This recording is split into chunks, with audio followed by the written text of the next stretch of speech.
আমরা বড়ই ভাগ্যবান, মোদের রাসূল আল্লাহর মেহমান। আমরা বড়ই ভাগ্যবান, মোদের রাসূল আল্লাহর মেহমান। ঠিক কিনা কন বন্ধুরা আমার, বাবাজিরা আমার, আল্লাহ মেহমানকে দাওয়াত করার কারণ হলো আল্লাহর কুদরতি এই কালামের মধ্যে যত আশ্চর্যান্বিত বিষয় আছে সব কিছু আপন হাবিবকে দেখাইবার জন্য, জানাইবার জন্য আমার আল্লাহ এই মেরাজ সফরের আয়োজন করেছিলেন। অর্থাৎ যেটা কোনো নবীর ধারণার বাহিরে, কোনো ফেরেশতার ধারণার বাহিরে, সেই অদৃশ্য ঘটনাগুলো আমার আল্লাহ আপন হাবিবকে শিখাইয়া জানাইয়া পৃথিবীর মধ্যে আবার পাঠিয়েছেন। দয়াল নবী কি শিখতে আসছেন না শিখাইতে আসছেন? আমার নবীর কোনো শিক্ষক পৃথিবীতে নাই আল্লাহ ব্যতীত। এই জন্য ভাইরা আমার, আল্লাহ হচ্ছেন রব্বুল আলামিন, আমার নবী হচ্ছেন রাহমাতাল লিল আলামিন। শিক্ষক যেমন ছাত্রটাও তেমন। ঠিক কিনা কম? কেমন শিক্ষকের কেমন ছাত্র? আল্লাহ হচ্ছেন রব্বুল আলামিন, রসুল হচ্ছেন রাহমাতাল লিল আলামিন। রব্বুল আলামিন আল্লাহর কুদরতি ভান্ডারে যত গোপন তত্ত্ব আছে সব কিছুর পালন কর্তা হলেন আল্লাহ। রব্বুল আলামিন গোটা জাহানের পালন কর্তা, রাহমাতাল লিল আলামিন গোটা জাহানের রহমত। সুবহানাল্লাহ কম। যেখানে আল্লাহ সব কিছুর পালন কর্তা, সেখানে আমার নবী সব জায়গার রহমত। কথা কোন ঠিক না ঠিক? এই জন্য বাবাজিরা আমার, বন্ধুরা আমার, দয়াল নবী পৃথিবীর কারো কাছ থেকে শিক্ষা গ্রহণ করেন নাই, বরঞ্চ আমার নবী গোটা সৃষ্টি জগৎকে শিক্ষা দেওয়ার জন্য এসেছেন। আর রসুল যদি না শিখাইতেন আজকে কবর সম্পর্কে আমরা জানতাম না, হাসর সম্পর্কে জানতাম না, মিজান সম্পর্কে জানতাম না, ফুলসিরাত সম্পর্কে জানতাম না। ঠিক কিনা কন? একমাত্র রসুল দেখেছেন বিদায় আজকে নবী আয়েশা আমাদেরকে শিখিয়েছেন যে জান্নাতের এই অবস্থা, জাহান্নামের এই অবস্থা, কবরের এই অবস্থা, হাসরের এই অবস্থা দয়াল নবী দেখে এসেছেন। এই জন্য আমাদেরকে নবী শিখাইতেছেন। বন্ধুরা আমার, বাবাজিরা, এটা হলো রজব মাস। রজব মাস ফজিলতের মাস। এই মাস সম্পর্কে রসুল বলেছেন রাজাব শাহরুল্লাহ, রজব হলো আল্লাহ তাআলার মাস। বন্ধুরে, কারণ ওই মাসের মধ্যে এমন একটা রাত আছে যেই রাতটাকে বলা হয়েছে লাইলাতুল মেরাজ। এই মেরাজটা হয়েছিল আমার নবীজির। ওই রাতের মেজবান ছিলেন আল্লাহ, মেহমান ছিলেন আমার নবীজি। সুবহানাল্লাহ। তাইলে বাজান, আমাদের দিলটা নরম করা দরকার আছে নিও। কিন্তু আমরা এমন একটা দেশে বাস করি, এই দেশের মধ্যে দিনে ভাগে এখন মানুষে খুন করে লাই, একটু ভিতরটা কাঁপে না। দিনের দুপুরে দেখা যায় মানুষ হত্যা হয়ে যায়, কারণ মানুষের দিল মরে আছে। পাপ করলে করতে করতে মানুষের দিলটা পাষাণ হয়ে যায়। আমাদের প্রত্যেকের বাম স্তনের 2 আঙ্গুল নিচে একটা সফটওয়্যার আছে, এটার নাম হচ্ছে লতিফায়ে কালব। এটার নাম কি? লতিফায়ে কালব। এটা জন্মের পরে আয়নার মতো পরিষ্কার থাকে, কিন্তু নারী পুরুষ যখন সাবালক হয়ে যায়, আমাদের 3 ধরনের নফসানিয়ত আছে। এর মধ্যে একটা নফসের নাম হচ্ছে নফসে আম্মারা। শয়তানের ধোঁকায় পড়িয়া মানুষ যখন পাপের দিকে ড্রাইভার্ট হয়ে যায়, পাপ করতে করতে এই আয়নার মতো পরিষ্কার কাল্পটা টিক্কার মতো কালো হয়ে যায়। কাল্প যখন অন্ধকার হয়ে যায়, তখন ওই মানুষের চোখ দিয়া শুধু দুনিয়াটা দেখে, আর কিছু দেখতে পায় না। আর যেই কালবের মধ্যে আল্লাহর জিকির থাকবে, যেই কালবের মধ্যে নামাজের মহব্বত থাকবে, যেই কালবের মধ্যে দুরুদে পাকের তাজিম থাকবে, এই কালবে যখন নূরান্বিত হয়ে যাবে, চোখটা বন্ধ করলে শুধু দুনিয়া নয়, আল্লাহর আরশ পর্যন্ত দেখতে পায়। আর ওই বান্দাগুলাকে আল্লাহ বন্ধুরূপে গ্রহণ করে নেয়। আপনি চিটারি বাটপারি কয়দিন করবেন আমার আল্লাহর সাথে, কয়দিন ধোঁকাবাজি করবেন? আমার নবী বলেছেন ওই ব্যক্তিগুলাকে যারা জামাত কাজা করে, জামাতের সহিত নামাজ পড়তে চায় না, মসজিদ পাশে নাই, কেউ মসজিদে যাইতে চায় না। একটু আগে আমার উসমান গনিও চমৎকার বলে গিয়েছে, আমিও রজব মাস বিদায় এই কথাটা আপনাদেরকে স্মরণ করিয়ে দিয়ে যাই। মসজিদের পাশ দিয়ে হেঁটে যাচ্ছে, মসজিদের মধ্যে যায় না। রসুল বলেছেন এদের পাওগুলা থাকবে উপর দিকে, মাথাটা থাকবে নিচের দিকে, এবং তাদের মাথার মধ্যে অগ্নির তাপ দেয়া হবে। চুলার মধ্যে ভাত পাক করলে ভাতের ফেনগুলা যেই রকম ঠকবক ঠকবক করবে, এই জাহান্নামী লোকগুলার মাথার মগজটা ভাতের ফেনের মতো ঠকবক ঠকবক করে জাহান্নামের আগুনে যখন পড়বে, এই আগুনটা লাফাইয়া লাফাইয়ার উপর দিকে উঠবে। জোরে কি নাউজুবিল্লাহ বলা যাবে না? আমার বাবাজিরা, বন্ধুরা, এই রকম ভাবে আমার নবী জাহান্নামের মধ্যে অনেক আলামত দেখেছেন। যারা নেক আমল করে নাই, যারা বদ আমল করেছে, খারাপ কাজ করেছে, মানুষের হক নষ্ট করেছে, এই লোকদের আযাবের দৃশ্য আমার নবী জাহান্নামে দেখেছেন। এ বন্ধুরা, বাবাজিরা, এবার জাহান্নাম দেখার পরে আমার রাসূল যখন জান্নাতের মধ্যে প্রবেশ করলেন, সুবহানাল্লাহ কোন, হঠাৎ করে নবী দেখতেছেন বিশাল আকারের এক একটা প্রাসাদ, আর এক একটা প্রাসাদে এক একজন লোক 70 জন বেহেশতের হুর গেলমা তাদের সেবা করতেছে। সুবহানাল্লাহ। বেহেশতের হুর কয়জন? 70 জন। শুধু তাই নয়, 70,000 ফেরেশতাও আমার আল্লাহ এই প্রাসাদের চতুর্পার্শ্বে নিয়োজিত করেছেন এদেরকে সিকিউরিটি দেওয়ার জন্য। কয় হাজার ফেরেশতা? তখন আমার নবীর কাছে সাহাবায়ে কেরাম জানতে চাইলে রাসূল বলেছেন, এটা হলো সর্বনিম্ন জান্নাতি, যারা দুনিয়াতে নামাজ পড়ছে, জান্নাতের একদম নিচের স্তর যাদের থাকবে, আলা দরজা না, জান্নাতের দরজার মধ্যে কিন্তু স্তর আছে। কথা কোন ঠিক না ঠিক? জান্নাতেরও স্তর আছে, 8টা জান্নাতের, এক একটা জান্নাতের এক একটা স্তর আছে। রাসূল বলেছেন সর্বনিম্ন জান্নাতি যারা 5 ওয়াক্ত নামাজ পড়ে, যারা হালাল রিজিক ভক্ষণ করে, সাধারণ জান্নাতি যারা, এদের জন্য আল্লাহ রাব্বুল আলামিন জান্নাতের মধ্যে এক একটা প্রাসাদ, আর এই প্রাসাদের আয়তন সম্পর্কে রাসূল বলেছেন দুনিয়ার সারা পৃথিবীর আয়তন যতটুক, সারাটা পৃথিবীর আয়তন যতটুক, রাসূল বলেছেন যে এক একটা সাধারণ জান্নাতের জন্য এই পৃথিবী সমান এক একটা জান্নাত আল্লাহ বানায় রাখছে। সুবহানাল্লাহ। এক একটা প্রাসাদ আল্লাহ বানায় রাখছে। যারা 5 ওয়াক্তের নামাজ আদায় করে, যারা হালাল রিজিক ভক্ষণ করে, এদের জন্য একজন পুরুষের জন্য 70 জন বেহেশতের নারী আর 70,000 নূরের ফেরেশতা এই প্রাসাদের চতুর্দিকে নিয়োজিত থাকবে এদেরকে সেবা করার জন্য, পাহারা দেওয়ার জন্য। সুবহানাল্লাহ। নামাজের গুণ আছে না নাই? শুধু তাই নয়, আমার দয়াল নবীজি জান্নাতের মধ্যে প্রবেশ করে দেখতেছেন মাটির মধ্য থেকে অটোমেটিকলি পানি বের হচ্ছে। জান্নাতের মাটি থেকে অটোমেটিকলি পানি বের হচ্ছে। জিব্রাইল আলাইহিস সালামকে রাসূল ডাক দিলেন, ও জিব্রাইল, এটার নিচ থেকে পানি এমন ভাবে আসতেছে, কয় নবী গো, এই মাটিগুলা, এইগুলা শুনো সাধারণ মাটি না গো নবী, আপনার উম্মতরা দুনিয়ার জমিনে যেই জায়গাতে সিজদা করেছিল, আপনার উম্মতরা মহান মালিককে দুনিয়ার মধ্যে যেই জায়গাতে সিজদা করেছিল, এটা হলো ওই সিজদার জায়গার সেই মাটিটা। নবী গো, মুমিন ব্যক্তিরা দুনিয়া ছেড়ে যাবার সময় এই নামাজের জায়গাগুলা ওই মুমিন ব্যক্তিদের জন্য কান্দে। নবী গো, কোন নামাজি ব্যক্তি যদি দুনিয়া থেকে চলে যায়, এরা দুনিয়া ছেড়ে যাবার পরে যেই জায়গাতে সিজদা করেছিল ওই সিজদার জায়গাটা আল্লাহর কাছে তার পক্ষ হতে কান্নাকাটি করে। লোকটা যদি দুনিয়ার কোনো কাজ করতে যায় অপরাধও করে থাকে, এই নামাজের সিজদার জায়গার সাক্ষীর বদৌলতে আল্লাহ রাব্বুল আলামিন এই ব্যক্তিদেরকে জান্নাতে প্রবেশ করাইয়া দিবে। সুবহানাল্লাহ। মসজিদে আসতে আসতে তাদের একটা সময় লেগে যায়, যাতে করে সুন্নত পড়ে তারা জামাতে শরীক হতে পারেন। এই জন্য ফজরের টাইমে কেরাত একটু লম্বা হবে। কথাটা কি বুঝে আসছেন ভাইয়ের আমার, বন্ধুরা আমার? মাগরিবের টাইমে সূরাটা একটু শর্ট হবে। কেন? এই মাগরিবের সময়টা হচ্ছে আখিরি ওয়াক্ত। আমি পড়তে জানি তাই বলে লম্বা হবে না। এবং অনেক সময় দেখবেন কিছু কিছু হুজুররা মাগরিবের নামাজে দাঁড়ালে মুসল্লির শব্দ যদি বাইরে পায়, তাইলে চিন্তা করে যে সূরা একটু লম্বা করে লাই। আছেন এরকম? নামাজ কিন্তু বরবাদ হয়ে যাবে যদি মুসল্লির চিন্তা করে আপনি কেরাত লম্বা করেন। কারণ আপনার অন্তরে তখন আল্লাহর ভয় নাই, আপনি মুসল্লির দিকে নজর করেছেন, আপনি মুসল্লির কথা চিন্তা করেছেন, মওলা পাকের ভয় নাই। এই জন্য সব সময় এই দিকে দৃষ্টিপাত করতে হবে। কারণ ওই মুসল্লি যদি জামাতের মধ্যে শেষের তাশাহুদটা যদিও পাওয়া যায়, তাইলে পূর্ণ জামাতের সওয়াব পেয়ে যাবে। তাড়াহুড়ার কোনো প্রয়োজন নাই, লম্বা করার কোনো প্রয়োজন নাই।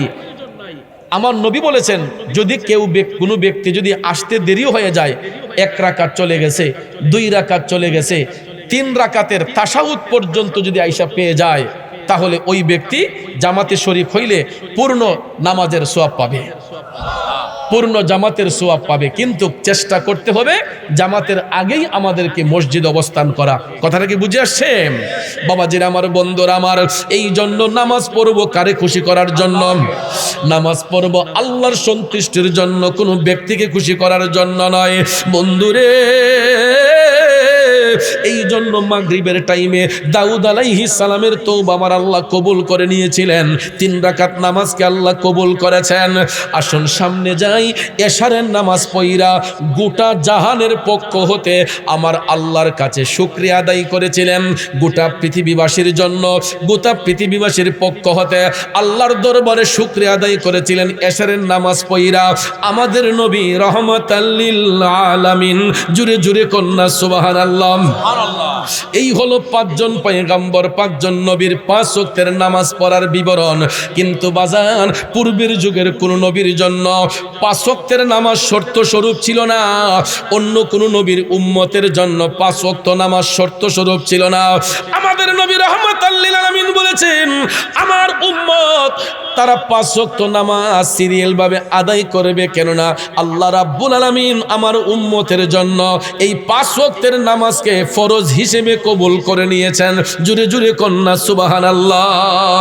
এই জন্য বন্ধুরে, মুখে মুখে নবীরে ভালোবাসি বললে হবে না, মুখে মুখে নবীর তাজিম রাখলে হবে না, অন্তর দিয়া নবীর তাজিম রাখতে হবে এবং নবীর আদেশগুলো মান্য করতে হবে। একদিন নামাজ পড়লে 1 ওয়াক্ত নামাজ পড়লে হবে না, প্রতিদিন 5 ওয়াক্তের নামাজ আমাকে আপনাকে আদায় করতে হবে। কেন জানেননি? আমার নবী যখন মেরাজ শরীফের মধ্যে গিয়েছিলেন, মেরাজ শরীফের মধ্যে যাইয়া আমার দয়াল নবী যখন প্রথম আসমানের মধ্যে গেলেন, আমার আল্লাহ জান্নাত এবং জাহান্নাম দেখার পারমিশন দিলেন। রাসূল বললেন, জিবরাইল আমি জান্নাত দেখব, পরে আগে জাহান্নামের আলামতটা দেখতে চাই। মদিনার কামলিওয়ালা নবী জাহান্নামের মধ্যে প্রবেশ করলেন। জাহান্নামের মধ্যে প্রবেশ করিয়া আমার রাসূল দেখতে পাইলেন কিছু কিছু লোক দেখা যায় তাদের পাগুলা উপর দিকে, মাথাগুলা নিচ দিকে, এবং তাদের মাথার মধ্যে অগ্নির তাপ দেওয়া হচ্ছে। মাথার মগজটা যখন ঠকবক ঠকবক কইরা আগুনের মধ্যে পড়তেছে, ওই আগুনটা লাফাইয়া লাফাইয়া আর উপর দিকে উঠতেছে। আমার নবী চোখের পানি ছেড়ে কান্না করলেন। জিবরাইল আলাইহিস সালাম ডাক দিয়ে কই, নবী গো, ওগো মায়ার নবীজি, এরা আপনার উম্মতের মধ্যেই একদল লোক দুনিয়ার জমিনে এরা নামাজ কাজা করত। কি করত? ইয়া রাসূলুল্লাহ, এরা মসজিদের পাশ দিয়ে হেঁটে যাইতো, কিন্তু মসজিদের মধ্যে প্রবেশ করত না। আছে না নাই? দেখবেন আজানের টাইমে ডরাইয়া কেউ মসজিদের দ্বার দিয়ে যায় না। যদিও কোনো কারণে যায়, ছাত্রীটারে বেহা কইরা দেখবেন রুই 60টা জায়গা।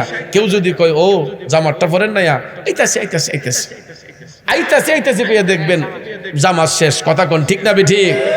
আপনি চিটারি বাটপারি কয়দিন করবেন আমার আল্লাহর সাথে, কয়দিন দুকাবাজি করবেন?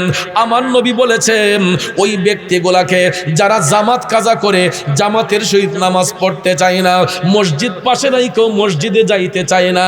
একটু আগে আমার উসমান গনিও চমৎকার বলে গিয়েছে, আমিও রজব মাস বিদায় এই কথাটা আপনাদেরকে স্মরণ করিয়ে দিয়ে যাই। মসজিদের পাশ দিয়ে হেঁটে যাচ্ছে, মসজিদের মধ্যে যায় না। রাসূল বলেছেন, এদের পাগুলা থাকবে উপর দিকে, মাথাটা থাকবে নিচের দিকে, এবং তাদের মাথার মধ্যে অগ্নির তাপ দেয়া হবে। চুলার মধ্যে ভাত পাক করলে ভাতের ফেনগুলা যেই রকম ঠকবক ঠকবক করবে, এই জাহান্নামী লোকগুলার মাথার মগজটা ভাতের ফেনের মতো ঠকবক ঠকবক করে জাহান্নামের আগুনে যখন পড়বে, এই আগুনটা লাফাইয়া লাফাইয়া উপর দিকে উঠবে। জোরে কি নাউজুবিল্লাহ বলা যাবে না? আমার বাবাজিরা, বন্ধুরা, এই রকম ভাবে আমার নবী জাহান্নামের মধ্যে অনেক আলামত দেখেছেন।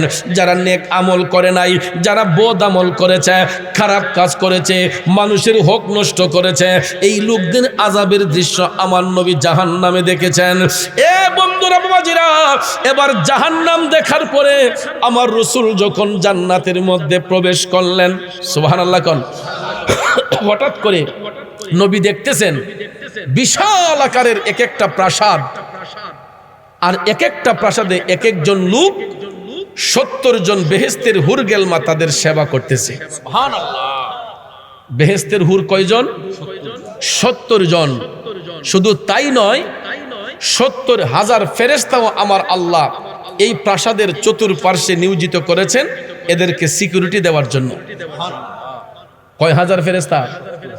তখন আমার নবীর কাছে সাহাবায়ে কেরাম জানতে চাইলে রাসূল বলেছেন, এটা হলো সর্বনিম্ন জান্নাতি যারা দুনিয়াতে নামাজ পড়ছে, জান্নাতের একদম নিচের স্তর যাদের থাকবে, আলা দরজা না, জান্নাতের দরজার মধ্যে কিন্তু স্তর আছে। কথা কোন ঠিক না ঠিক? জান্নাতেরও স্তর আছে, 8টা জান্নাতের, এক একটা জান্নাতের এক একটা স্তর আছে। রাসূল বলেছেন সর্বনিম্ন জান্নাতি যারা 5 ওয়াক্ত নামাজ পড়ে, যারা হালাল রিজিক ভক্ষণ করে, সাধারণ জান্নাতি যারা, এদের জন্য আল্লাহ রাব্বুল আলামিন জান্নাতের মধ্যে এক একটা প্রাসাদ, আর এই প্রাসাদের আয়তন সম্পর্কে রাসূল বলেছেন দুনিয়ার সারা পৃথিবীর আয়তন যতটুক, সারাটা পৃথিবীর আয়তন যতটুক, রাসূল বলেছেন যে এক একটা সাধারণ জান্নাতের জন্য এই পৃথিবী সমান এক একটা জান্নাত আল্লাহ বানায় রাখছে। সুবহানাল্লাহ। এক একটা প্রাসাদ আল্লাহ বানায় রাখছে। যারা 5 ওয়াক্তের নামাজ আদায় করে, যারা হালাল রিজিক ভক্ষণ করে, এদের জন্য, একজন পুরুষের জন্য 70 জন বেহেশতের নারী আর 70,000 নূরের ফেরেশতা এই প্রাসাদের চতুর্দিকে নিয়োজিত থাকবে এদেরকে সেবা করার জন্য, পাহারা দেওয়ার জন্য। সুবহানাল্লাহ। নামাজের গুণ আছে না নাই? শুধু তাই নয়, আমার দয়াল নবীজি জান্নাতের মধ্যে প্রবেশ করে দেখতেছেন মাটির মধ্য থেকে অটোমেটিকলি পানি বের হচ্ছে। জান্নাতের মাটি থেকে অটোমেটিকলি পানি বের হচ্ছে। জিব্রাইল আলাইহিস সালামকে রাসূল ডাক দিলেন, ও জিব্রাইল, এটার নিচ থেকে পানি এমন ভাবে আসতেছে, কয় নবী গো, এই মাটিগুলা, এইগুলা শুনো সাধারণ মাটি না গো নবী, আপনার উম্মতরা দুনিয়ার জমিনে যেই জায়গাতে সিজদা করেছিল, আপনার উম্মতরা মহান মালিককে দুনিয়ার মধ্যে যেই জায়গাতে সিজদা করেছিল, এটা হলো ওই সিজদার জায়গার সেই মাটিটা। নবী গো, মুমিন ব্যক্তিরা দুনিয়া ছেড়ে যাবার সময় এই নামাজের জায়গাগুলা ওই মুমিন ব্যক্তিদের জন্য কান্দে। নবী গো, কোন নামাজি ব্যক্তি যদি দুনিয়া থেকে চলে যায়, এরা দুনিয়া ছেড়ে যাবার পরে যেই জায়গাতে সিজদা করেছিল ওই সিজদার জায়গাটা আল্লাহর কাছে তার পক্ষ হতে কান্নাকাটি করে। লোকটা যদি দুনিয়ার কোনো কাজ করতে যায় অপরাধ করে থাকে, এই নামাজের সিজদার জায়গার সাক্ষীর বদৌলতে আল্লাহ রাব্বুল আলামিন এই ব্যক্তিদেরকে জান্নাতে প্রবেশ করাইয়া দিবে। সুবহানাল্লাহ। তাইলে নামাজিদের গুণ আছে না নাই? বন্ধুরা আমার, বাবাজিরা, এটা হলো রজব মাস। রজব মাস ফজিলতের মাস। এই মাস সম্পর্কে রাসূল বলেছেন রাজাব শাহরুল্লাহ, রজব হলো আল্লাহ তাআলার মাস। বন্ধুরে, কারণ ওই মাসের মধ্যে এমন একটা রাত আছে যেই রাতটাকে বলা হয়েছে লাইলাতুল মেরাজ। এই মেরাজটা হয়েছিল আমার নবীজির। ওই রাতের মেজবান ছিলেন আল্লাহ, মেহমান ছিলেন আমার নবীজি। সুবহানাল্লাহ। আমরা বড়ই ভাগ্যবান, মোদের রাসূল আল্লাহর মেহমান। আমরা বড়ই ভাগ্যবান, মোদের রাসূল আল্লাহর মেহমান। ঠিক কিনা কোন? বন্ধুরা আমার, বাবাজিরা আমার, আল্লাহ মেহমানকে দাওয়াত করার কারণ হলো আল্লাহর কুদরতি এই কালামের মধ্যে যত আশ্চর্যান্বিত বিষয় আছে সব কিছু আপন হাবিবকে দেখাইবার জন্য, জানাইবার জন্য আমার আল্লাহ এই মেরাজ সফরের আয়োজন করেছিলেন। অর্থাৎ যেটা কোনো নবীর ধারণার বাহিরে, কোনো ফেরেশতার ধারণার বাহিরে, সেই অদৃশ্য ঘটনাগুলো আমার আল্লাহ আপন হাবিবকে শিখাইয়া জানাইয়া পৃথিবীর মধ্যে আবার পাঠিয়েছেন। দয়াল নবী কি শিখতে আসছেন না শিখাইতে আসছেন? আমার নবীর কোনো শিক্ষক পৃথিবীতে নাই আল্লাহ ব্যতীত। এই জন্য ভাইয়েরা আমার, আল্লাহ হচ্ছেন রব্বুল আলামিন, আমার নবী হচ্ছেন রাহমাতাল লিল আলামিন। শিক্ষক যেমন, ছাত্রটাও তেমন। ঠিক কিনা কম? কেমন শিক্ষকের কেমন ছাত্র? আল্লাহ হচ্ছেন রব্বুল আলামিন, রাসূল হচ্ছেন রাহমাতাল লিল আলামিন। রব্বুল আলামিন আল্লাহর কুদরতি ভান্ডারে যত গোপন তত্ত্ব আছে সব কিছুর পালন কর্তা হলেন আল্লাহ। রব্বুল আলামিন গোটা জাহানের পালন কর্তা, রাহমাতাল লিল আলামিন গোটা জাহানের রহমত। সুবহানাল্লাহ। যেখানে আল্লাহ সবকিছুর পালন কর্তা, সেখানে আমার নবী সব জায়গার রহমত। কথা কোন ঠিক না ঠিক? এই জন্য বাবাজির আমার, বন্ধুরা আমার, দয়াল নবী পৃথিবীর কারো কাছ থেকে শিক্ষা গ্রহণ করেন নাই, বরঞ্চ আমার নবী গোটা সৃষ্টি জগৎকে শিক্ষা দেওয়ার জন্য এসেছেন। আর রসুল যদি না শিখাইতেন, আজকে কবর সম্পর্কে আমরা জানতাম না, হাসর সম্পর্কে জানতাম না, মিজান সম্পর্কে জানতাম না, ফুলসিরাত সম্পর্কে জানতাম না। ঠিক কিনা কোন? একমাত্র রসুল দেখেছেন বিদায় আজকে নবী আয়েশা আমাদেরকে শিখিয়েছেন যে জান্নাতের এই অবস্থা, জাহান্নামের এই অবস্থা, কবরের এই অবস্থা, হাসরের এই অবস্থা দয়াল নবী দেখে এসেছেন। এই জন্য আমাদেরকে নবী শিখাইতেছেন। তাইলে বাজান, আমাদের দিলটা নরম করা দরকার আছে নিও। কিন্তু আমরা এমন একটা দেশে বাস করি, এই দেশের মধ্যে দিনে ভাগে এখন মানুষে খুন করে লাই, একটু ভিতরটা কাঁপে না। দিনের দুপুরে দেখা যায় মানুষ হত্যা হয়ে যায়, কারণ মানুষের দিল মরে আছে। পাপ করলে করতে করতে মানুষের দিলটা পাষাণ হয়ে যায়। আমাদের প্রত্যেকের বাম স্তনের 2 আঙ্গুল নিচে একটা সফটওয়্যার আছে, এটার নাম হচ্ছে লতিফায়ে কালব। এটার নাম কি? লতিফায়ে কালব। এটা জন্মের পরে আয়নার মতো পরিষ্কার থাকে, কিন্তু নারী পুরুষ যখন সাবালক হয়ে যায়, আমাদের 3 ধরনের নফসানিয়ত আছে। এর মধ্যে একটা নফসের নাম হচ্ছে নফসে আম্মারা। শয়তানের ধোঁকায় পড়িয়া মানুষ যখন পাপের দিকে ড্রাইভার হয়ে যায়, পাপ করতে করতে এই আয়নার মতো পরিষ্কার কাল্পটা টিক্কার মতো কালো হয়ে যায়। কাল যখন অন্ধকার হয়ে যায়, তখন ওই মানুষের চোখ দিয়া শুধু দুনিয়াটা দেখে, আর কিছু দেখতে পায় না। আর যেই কালবের মধ্যে আল্লাহর জিকির থাকবে, যেই কালবের মধ্যে নামাজের মহব্বত থাকবে, যেই কালবের মধ্যে দুরুদে পাকের তাজিম থাকবে, এই কালব যখন নূরান্বিত হয়ে যাবে, চোখটা বন্ধ করলে শুধু দুনিয়া নয়, আল্লাহর আরশ পর্যন্ত দেখতে পায়। আর ওই বান্দাগুলাকে আল্লাহ বন্ধুরূপে গ্রহণ করে নেয়। আমরা সবাই আল্লাহর বান্দা, সবাই কিন্তু আল্লাহর বন্ধু না। বান্দার মধ্য থেকে বন্ধু হবে তারা, আল্লাযীনা আমানু ওয়া কানু ইয়াত্তাকুন, যারা হবে ঈমানদার, যারা হবে তাকওয়াবান, এরা হবে আল্লাহর ওলি, এরা হবে আল্লাহর বন্ধু। কথা কোন ঠিক কিনা? আজকে দেখেন মরহুম শাহ সুফি সৈয়দ ইউনুস মিয়া পীর সাহেব রহমাতুল্লাহ আলাইহির স্মরণে আজকে এখানে মাহফিল হচ্ছে। কেন হচ্ছে? উনি নিশ্চয়ই কোনো ভালো কাজ করে গিয়েছেন, এই জন্য ওনার স্মরণে মাহফিল হচ্ছে। কথা কোন ঠিক না বেঠিক? আজকে যদি উনি সমাজে ভালো কিছু না করতেন, ভালো কাজ না করে যেতেন, আমরা কি ওনার স্মরণে মাহফিল করতাম? কারণ নিশ্চয়ই তিনি কোনো ভালো কাজ করে গিয়েছেন, ভালো আমল করে গিয়েছেন। এই জন্য আজকে এই এলাকাবাসীরা আপনারা ওনার মহব্বতে, ওনার স্মৃতিচারণে, ওনার স্মৃতির স্মরণে আপনারা আজকে এই নবী প্রেমের বাগান সাজিয়েছেন। তাহলে ভাইয়ার আমার, অলিরা কার বন্ধু? আল্লাহর বন্ধু। অলিরা কার বন্ধু? আল্লাহর বন্ধু। দুনিয়ার মানুষ যদি অলিদের সম্মান কমাইতে চায়, বাড়াইবেন কে? আল্লাহ। জোরে কোন বাড়াইবেন কে? আল্লাহ। তাইলে আজকে দেখবেন আমাদের দেশের মধ্যে আমরা অতীতে দেখে এসেছি, কিছুদিন আগে এই অভ্যুত্থানের পরে পৃথিবীর ইতিহাসে যেই ঘটনা ঘটে নাই, স্বাধীনতার ইতিহাসে যেই ঘটনা বাংলার ইতিহাসে ঘটে নাই, আমরা অভ্যুত্থানের পরে এটা দেখেছি। বাংলাদেশে প্রায় 250-র উপরে আল্লাহর ওলিদের মাজার শরীফ ভাঙচুর হয়েছে। ঠিক না ঠিক? এর মধ্যে উল্লেখযোগ্য 95টা মাজার শরীফ, হক্কানি ওলি আল্লাহদের দরবার ভাঙচুর হয়েছে। বাজান, লম্বা চুলে যদি উকুন ধরে, চুল কাটবো না মাথা কাটালাম? চুল কাটতে হবে। ঠিক না ঠিক? এটা আমাদের ভিন্ন ঘরানার একজন আলেমই বলেছিলেন যে মাথায় লম্বা চুল হয়েছে, তাই বলে এই মাথায় উকুন ধরছে, মাথা কাটতে নিলে তো শেষ হই।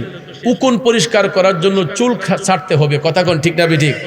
চুল কামাইতে হবে, মাথা কাটতে হবে না। তো আল্লাহর ওলিদের মাজার শরীফের মধ্যে যদি কোনো অপ্রীতিকর ঘটনা ঘটে, আমরা এইগুলা দূর করব। অলির মাজারে হাত দেব কেন? অলির মাজারে ইট খুলবো কেন? এইগুলা কোনো সভ্য সমাজে হতে পারে না। আপনারা হয়তো দেখেছেন এই মাজার শরীফের ইটগুলা যারা ভেঙেছে, যারা মাজার শরীফে হামলা করেছে, এরা কেউ কিন্তু হিন্দু পাড়ার লোক না, খ্রিস্টান পাড়ার লোক না, বৌদ্ধ পাড়ার লোক না। এদের মুখে আছে দাড়ি, মাথায় আছে টুপি, পরনে পাঞ্জাবি, এরা লেবাসদারি আলেম। ঠিক না বেঠিক? ছদ্মবেশী আলেম নামের মূর্খ আলেম একজন হক্কানি আলেমের দ্বারা অলিদের মাজারের উপর হামলা হতে পারে? এটা স্বাধীনতার ইতিহাসে কেউ দেখছেন বলে মনে হয় না। যেটা হয়েছে এই বাংলার ইতিহাসে, ভাইয়ের আমার, আল্লাহর অলিরা হচ্ছেন এই জমিনের ছায়া খুঁটি। ঠিক না বেঠিক? নাইলে আমি আপনি যেই অন্যায় অপরাধ করি, আমাদের অন্যায় অপরাধে এই জমিনটা কবেই ধ্বংস হইয়া যাইতো। ঠিক না বেঠিক? একমাত্র অলিগণ এই জমিনে বিচরণ করছেন বিদায় আজকে আমরা এখন পর্যন্ত সুস্থ আছি, ভালো আছি। কথা কোন ঠিক না বেঠিক? তো এই জন্য আমি বিনয় করে বলবো, আল্লাহর অলিদেরকে ভালোবাসবেন, অলিদেরকে তাজিম করবেন, কারণ অলিরা তো আমাদের হক নষ্ট করছেন না। আল্লাহর অলি যারা, তারা আমাদের ক্ষতি করছেন না, বরঞ্চ আমাদের গুনাহ মাফের জন্য আল্লাহর কাছে দোয়া করতেছেন। ওনারা নিজেদের জন্য, আমাদের গুনাহ মাফের জন্য আল্লাহর কাছে দোয়া করতেছেন। এই জন্য ভাইয়ের আমার, আল্লাহর অলিদেরকে ভালোবাসবো। এই যে আজকে যেটাকে আপনারা সভাপতিত্ব দিলেন, আমার এই এলাকার কৃতি সন্তান আমার ভাই আলহাজ ইঞ্জিনিয়ার মুবারক হোসেন সাহেব, আপনাদের গ্রামের চেরাগ, আমার ভাই আজকে নিজের মুখে বলেছেন, মুরাদ ভাই আমি জিরো ছিলাম, আমার মুর্শিদের দোয়ার বরকতে আল্লাহ আমারে হিরো বানাইছে। আমার কিছু ছিল না মুরাদ ভাই, আমি জিরো ছিলাম। বাস্তব সাক্ষী জিজ্ঞাসা করেন যে আমার মুর্শিদের দোয়া আমার উপরে থাকার কারণে আল্লাহ আমাকে রহমত করেছে, আল্লাহ আমাকে কবুল করেছে। আমার ভাইকে আল্লাহ আজকে দুনিয়া তো সম্মান দিয়েছে, আখেরাত সম্মানিত করুক। আমরা ভাইয়ের জন্য দোয়া করি। ঠিক না ঠিক? ভাইয়ের আমার, এটাই হলো তাসাউফ তত্ত্ব। কারণ এই দেশের মধ্যে ইসলাম কিন্তু নবীদের মাধ্যমে আসে নাই, সাহাবীদের মাধ্যমে আসে নাই। এই ভারতবর্ষে ইসলামের অভয়বাণী আসছে আল্লাহর অলিদের মাধ্যমে। কথা বলেন ঠিক কিনা? তো এই জন্য আমরা সব বিষ গিয়া জারি অলিরার মাজারের উপরে। আপনারা বলেন অলিদেরকে হেফাজত করবেন কে? আল্লাহ নিজে বলেছেন ওয়ালা হুম ইয়াহজানুন, এরা কখনো চিন্তিত নয়। আল্লাহ বলেছেন আলা ইন্না আউলিয়া আল্লাহে লা খাউফুন আলাইহিম ওয়ালা হুম ইয়াহজানুন। সূরা ইউনূসের ৬২ নম্বর আয়াতে পাকে আল্লাহ তাআলা এখানে রেড সিগন্যাল দিয়ে বলেছেন সাবধান, ইন্না আউলিয়া আল্লাহে, নিশ্চয়ই আমার বন্ধু যারা হবে, লা খাউফুন আলাইহিম, তাদের কোনো চিন্তা নাই, ভয় নাই, দুনিয়াতে নাই, আখিরাতে নাই। আল্লাহ কয় ওয়ালা হুম ইয়াহজানুন, এরা কখনো চিন্তিত হবে না, পেরেশান্বিত হবে না। তাদের হেফাজত করেন কে? আমরা যদি ইউনুস মিয়া পীর সাহেবের স্মরণে মাহফিল নাও করি, কোনো অসুবিধা নাই, আল্লাহ তার বন্ধুর সম্মান বাড়াইবি। কথা কোন ঠিক না ঠিক? আল্লাহ তার বন্ধুর সম্মান বাড়াইবে। এরপর আপনাদেরকে মুবারকবাদ জানাই, ধন্যবাদ জানাই যে আপনারা এই একজন ব্যক্তির স্মরণে, মহান ব্যক্তির স্মরণে আপনারা এই মাহফিলটা আঞ্জাম দিয়েছেন। প্রতি বছর আপনারা এই মাহফিলটা চালু রাখবেন, তাইলে দেখবেন এলাকার মধ্যে রহমত আসবে। আর এই মাহফিল হওয়াতে শুধু আমরাই আজকে খুশি না, এলাকার কবরবাসীর রুহু আরো বেশি খুশি। এরা অপেক্ষা করতেছে কবরবাসীরা যে কখন আমরা হাত তুলে দোয়া করে বলবো আকুর রাব্বির হামহুমা কামা রব্বায়ানি সগীরা। এই শব্দটার অপেক্ষা করতেছে আমাদের কবরবাসীর রুহগুলা। এই জন্য মাহফিলগুলা ফজিলতময় মাহফিল, এইগুলাকে আমরা অনেক সময় মনে করি আমি মাহফিল ফতিরাই তুইতেছে কেড়ে যাইতাম, কিন্তু ভাইয়া এই যে জায়গাটা খালি রাখছেন বৈশা বৈশা, এই জায়গাগুলা হাসরের ময়দানে আমার নবীর কোর্টে সাক্ষী দিবে যে ইয়া রাসূলুল্লাহ, আপনার বাগান সাজানোর পরও এরা এই বাগানে বসে নাই।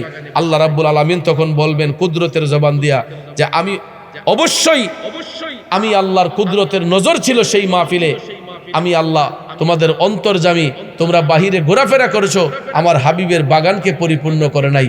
তখন আল্লাহর আদালতে কি জবাব দেব? নবীর কোর্টে কি জবাব দেব? ভাইয়ের আমার, এই জন্য মাহফিল যখন হবে সবাই চেষ্টা করবেন দিনী আলোচনা শোনার জন্য। নবীর বাগানে এসে বৈশা আমরা আলোচনা শুনবো।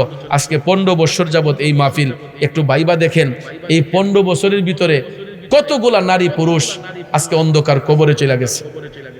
যারা এই মাহফিলে শ্রম দিয়েছেন আজকে হয়তো তাদের মধ্যে অনেকেই নাই, তো আমরাও একদিন থাকবো না, স্মৃতিগুলা থাকবে, গাছের জায়গায় গাছ থাকবে, ঘরের জায়গায় ঘর থাকবে, এরকম সব কিছু ঠিক থাকবে, আমরা থাকবো না। কথা কোন ঠিক কিনা? এই জন্য কবি বলেছেন এই পৃথিবী যেমন আছে তেমনি ঠিকই রবে, সুন্দর ওই পৃথিবী ছেড়ে একদিন চলে যেতে হবে রে মন, চলে যেতে হবে। ঠিক কিনা বলেন? এই জন্য বাজান পায়ে হাত ধরে বলে যাব, যা কিছু করছি না কেন আজকের মাহফিল থেকে ওয়াদা করব আর কোনোদিন নামাজ ছাড়ব না, আর কোনোদিন মিথ্যা বলবো না, আর কোনোদিন মা বাবার মনে কষ্ট দেব না, আর কোনোদিন সমাজ বিরোধী কোনো কাজ করব না। তাইলেই দেখবেন মাহফিলটা সার্থক হয়ে যাবে। ঠিক না ঠিক? আল্লাহ যেন আমাদের সবাইকে সহি বুঝ দান করে, সৎ পথে চলার তৌফিক দান করে। আমরা সবাই বলি আমিন। আমার যুবকরা কয়েকটা নাত শরীফের আবদার করেছে। অনেকে বলেছে হুজুর আপনার জিকির আমরা শুনতে ইচ্ছুক, একটু আমাদেরকে নিয়ে জিকির করবেন। যেহেতু অলির মাহফিল, আল্লাহর অলিরা তো আল্লাহর বন্ধু হয়েছেন জিকিরের মাধ্যমে। ঠিক কিনা কন? আমরা জিকির করব আদবের সহিত, তাজিমের সহিত, কোনো হাসি ঠাট্টা নয়, মস্কারা নয়, আদবের সহিত তাজিমের সহিত আমরা আল্লাহ পাকের জিকির করব। তার আগে আমরা দয়াল নবীকে সালাম দেব কিয়ামে মুস্তাফার মাধ্যমে। ঠিক আছে ইনশাআল্লাহ? ফেরেশতোं के सलामी देने वाले फौज पर थी सैयदा हजरत इमाम आमिना सुनती थी तवाज अती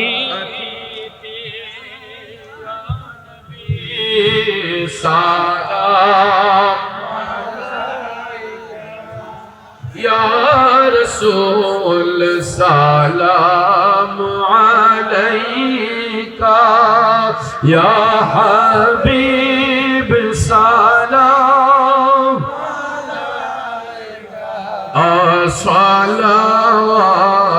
सलावतुल्लाह हबीबी या रसूल अल्लाह ओ या हबीब अल्लाह मेरा दिल तरफ रहा है, मेरा जल रहा है सीना के धवा वही मिलेगी, के धवा वही मिलेगी।